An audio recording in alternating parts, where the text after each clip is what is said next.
Hey everybody, real quick, before we get into the Season 3 recap of Snowpiercer, if you need a Season 2 recap, I'm going to put a tab in the upper right-hand corner. If you need a Season 1 and 2 recap, there'll be another tab coming up shortly. Just wait for that.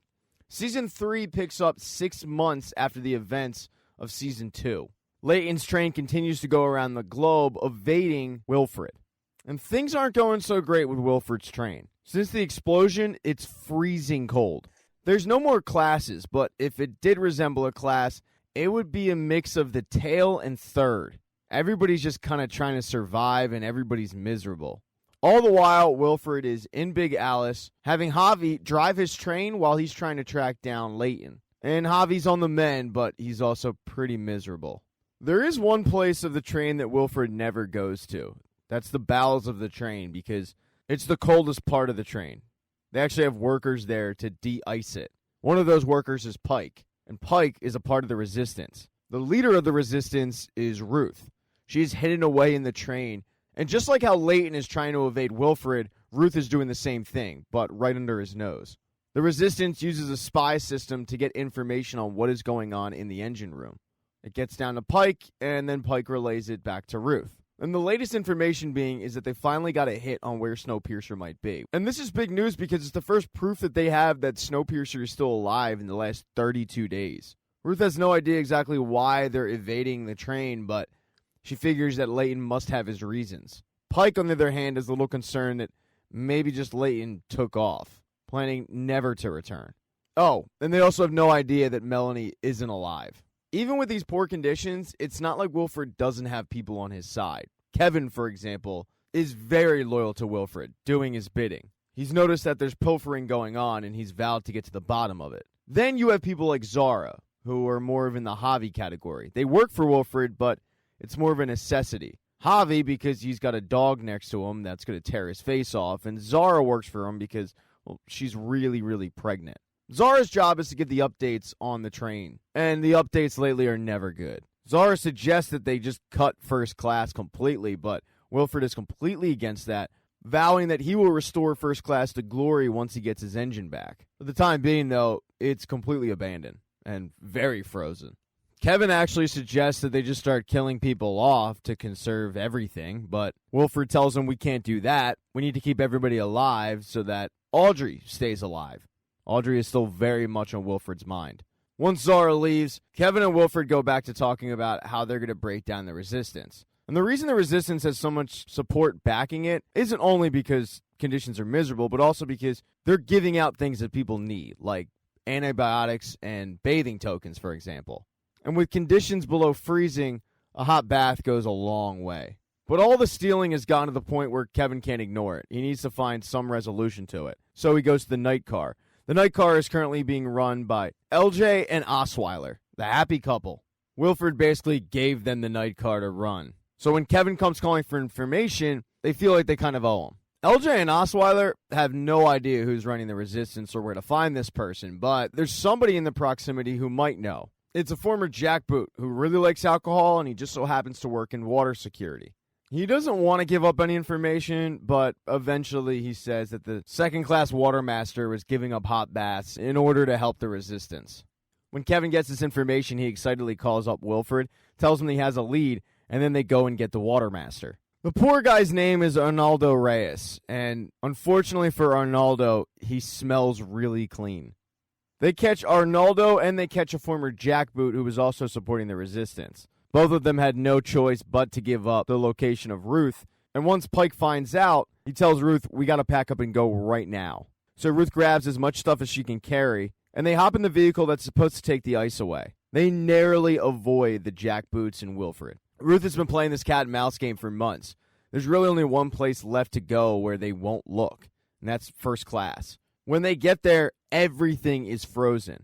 As Pike escorts her to where she's going to be living, Ruth makes comment of the fact that Kevin didn't put any of the items away. She's mortified by it. But she's forced to walk right past it and go into a little hiding nook. Pike was able to set it up with a couple of space heaters, and it's currently a very comfortable -12.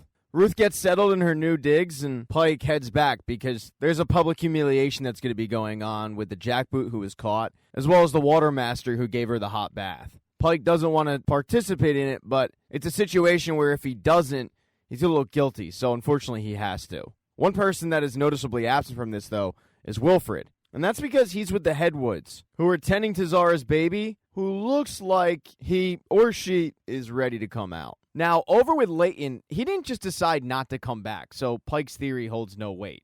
For the last 6 months, he's been circling the globe using Melanie's research to try to find a hotspot that they might be able to live in. They've been collecting ice samples, but so far, it's been pretty fruitless. To make matters worse, every time they stop, the engine starts overheating, which is giving Alex a fit. That's what happens at the latest location. As Ben is outside grabbing ice samples, the train starts overheating. Alex radios to him that he has to come back immediately, but Ben feels like it's an error. Ben and Alex start arguing about what they're supposed to do, and Layton, who's in charge, tells Alex, just do what you can for the time being. Alex is frustrated, but does what she's told, and as they're waiting for Ben to come back, Bess goes to check up on her prisoner, Audrey. Sykes is also a prisoner, but she's at least come around to being a cooperative prisoner. There's also a third person there, a guy named Martin, who unfortunately was a first-class resident, and when the cabin exploded, he was just taking a nap. Wrong place, wrong time. Now he's stuck with Layton and his group. Bess goes to give them their daily meal, which food, by the way, is running very scarce. And they start talking about what's going to happen when they re-link up with Wilfred's Snowpiercer. Martin figures they're just going to trade Audrey for Zara. Audrey, however, isn't even thinking about that. She's just insulting Sykes over and over again because she feels like Sykes is a traitor for not fighting back and cooperating with Bess and Layton in that group. In the middle of the conversation, if you want to call it that, the phone rings, and when Bess picks it up, Layton is on the other end saying, you got to come over here quick, lock them up, but if they ask what's going on, tell them it's nothing you need to be concerned with. In reality, it's a big concern. As Ben was coming back, the ice gave way, and he fell into what was an abandoned building. This is going to cause Layton to have to go out and find Ben. But Layton isn't the only one going. Josie demands to go with him. The issue is they can't just sit there and wait for them to go get Ben and bring him back. By that point, the engine is going to be toast. They need to get the thing moving. So Layton's orders is to leave them behind and then just circle back for them. By that point, the engine should be okay from overheating. As Layton and Josie are getting dressed, Josie's a little bit frustrated because she feels like Ben shouldn't have been out there. She feels like Ben has been chasing this pipe dream that Melanie put in their heads. But Layton wants to stay the course, reminding her that they all agreed they would go, find this, quote, new Eden, and then return to the others and take them there. But after 6 months, Josie's a little concerned that there might not be a new Eden. They then finish up getting dressed and head out to go get Ben. When they leave, the train leaves. When Layton and Josie get to the hole that Ben fell through, he's in pretty rough shape. His suit isn't holding up. If he continues to just sit there, he's going to end up freezing to death. So they're going to have to act pretty quickly. They hook up a pulley system, and they go down to grab Ben.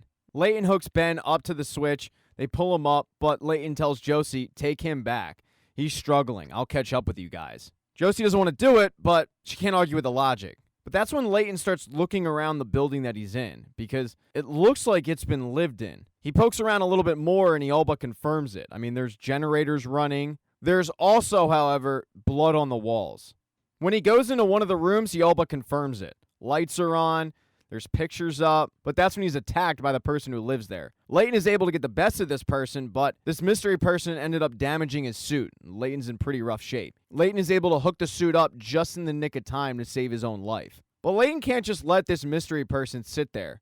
So Layton starts dragging the person back to Snowpiercer. And Snowpiercer has made its way back, but with some minor technical difficulties. Like Martin being convinced by Audrey that he should let her out. Sykes, however, wanted no part of it, but Audrey and Martin end up storming the engine room, locking up Till, and then trying to convince Alex that they should just leave Josie, Layton, and Ben behind. Till, however, breaks out, knocks Martin and Audrey out, and convinces Alex to go back. They pick up the entire group, along with Layton and this mystery person. And when they settle in, they start nursing this mystery person back to health, and it turns out the mystery person is a female. Oh, and it's also worth mentioning that Layton has been having visions of New Eden. Might be one of the reasons why he's reluctant to go back and meet up with Wilfred. Thank you so much for checking out this recap. Please consider subscribing to the channel. Hit thumbs up if you liked it. Smash that thumbs down button if you thought this sucked. Make sure to be nice in the comment section. If you don't see the next video up in the end screen there, I'll get it up in a few days, not to worry. And I have merchandise, so go buy a mug or something. It's never too early to think about Christmas gifts, folks. Once again, thank you for checking out this recap.